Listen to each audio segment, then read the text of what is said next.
Why did he block the reinforcements for Aguinaldo's brother at that crucial battle? It's hard to tell, no? But I think Bonifacio still wanted to consolidate whatever power that he had.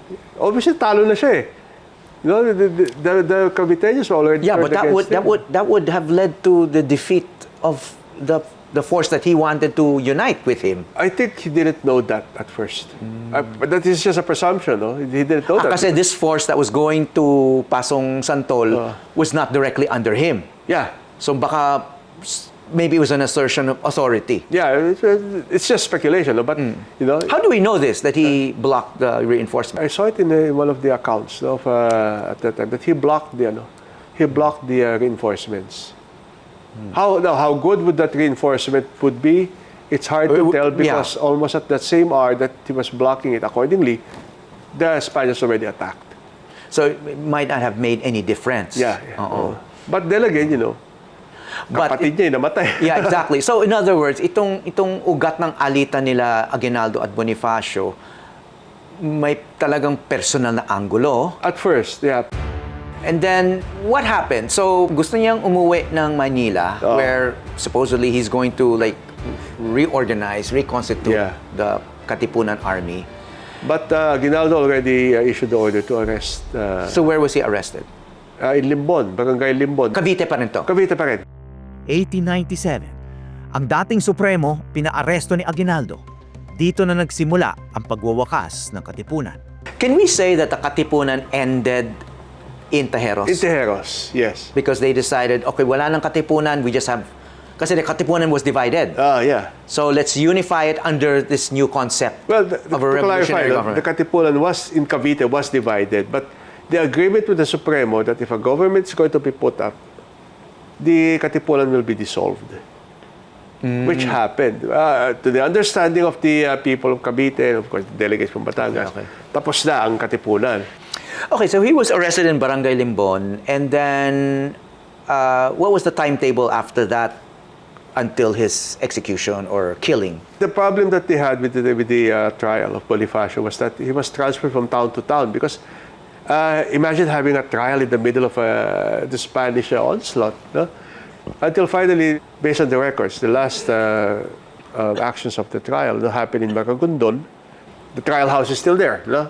Ang nasa tabi ni Bonifacio sa kanyang paglilitis ay ang kanyang kapatid na si Procopio at ang kanyang asawa na si Gregoria de Jesus.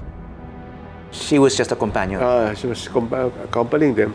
Bonifacio was seriously wounded, of course. He was shot in the shoulder and he had a stab wound in the neck. Okay. Because when he was being arrested, lumaban siya. Daw. But according to the accounts of hindi daw.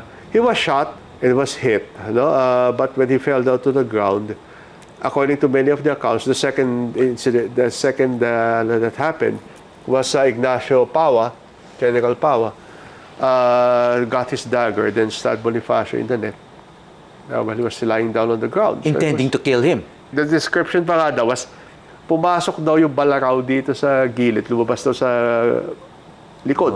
That would have killed him. Yeah, nakahiga sa so tumusok pa yung dagger talaga sa lupa. Oh my. No? Talagang may galit. No, I don't know why. There was an attempt daw to rape. I wanted to ask you about that. So, kasama si Gregorio de Jesus, Bonifacio's wife, and witnessed a lot of this. Yeah. And was she raped? Si Gregoria de Jesus, na mas kilala rin sa palayaw na Oria, ay 18 taong gulang na makilala ang 29 na taong gulang na si Bonifacio. Ang kanilang pagmamahala, saksi sa mahalagang yugto ng revolusyon mula sa pagkatatag ng La Liga Filipina at pagbuo ng Katipunan hanggang sa trahedyang tumapo sa buhay ng Supremo. Maging si Oriang, hindi raw nakaligtas sa kalupitan. That is a big question always that happened. There were many assumptions that she was raped. Pero inawat daw si... May witness ba? May account? Yeah, inawat si Agapito Bonsol, who attempted to rape her. But Bonifacio daw asked, requested some of the soldiers, wag daw anuhin, everything. He was pleading with them. So hindi daw ni-rape. But throughout her entire life, she never mentioned it. So where did that rumor come from? Assumptions. Assumption lang. Yeah, kasi talaga ba ang pinigil si Bonson? Did he continue with it? Or kasi he attempted it twice. How do we know that he attempted it? There was Witness. There was first time he attempted to rape her, pinigil siya, tapos there was a second time pa daw. Yeah, they attempted to rape her. So the assumption was, baka the second time or the first time he succeeded na. But throughout her entire life, she never talked about it. In fact, Gregoria de Jesus, when she married again, she married Julio Nakpil. No? Never talked about Bonifacio again. Throughout her entire life. Sa Dulang Lakambini na isinulat ni Alan Palilio, tinalakay ang konsepto ng what if. What if nagkaroon ng komprontasyon si Oriang at si Aguinaldo? Ano kaya ang sasabihin nila sa isa't isa? Kasama natin ang propesor ng teatro na si Nick Johnson para pag-usapan ito. Kasi maganda yung situation eh. Actually, nagkita talaga sila sa Malolos noong inaugurasyon ng isang monumento doon. Actually, ang inibita ay si Gregoria de Jesus. Pero somehow, Aguinaldo invited himself. But before you continue, Nick, no, I just want to inform our listeners, this is all imagined, no? This is not, Yes, hindi talaga naganap ito. it's imagined. So, pero may actual imagined by the historical occasion yan. Totoong nangyari yung okasyon na yon. Ang inimagine niya, yung confrontation between Gregoria and Aguinaldo, no? So, yun yung ano niya. So, I suppose, ang gusto niyang palabasin is after all these years, kailangan maibuhos ni Gregoria de Jesus yung galit niya kay Aguinaldo sa ginawang pagpatay kay Andres at saka yung dalawang kapatid pa ni Andres, no? Na hindi na-resolve dahil, as we all know, yung court martial na ginawa, yung court trial nila Bonifacio, was really rigged, no? Binayaran nila yung isang witness para sabihin na merong ginagawang mga meeting si Bonifacio para sirain yung bagong gobyerno ni Aguinaldo. After that, pinatay na yung magkapatid at saka hindi na nagkita ulit si Bonifacio at saka si Gregoria de Jesus. In fact, sila Gregoria de Jesus, sila Julio Nakpil, si Jacinto, nagtago ng lahat kasi pinahanap sila ni Aguinaldo, supposedly, no? Sabi ni Julio Nakpil, nakausap niya yung tao na pinadala ni Aguinaldo actually para patayin siya.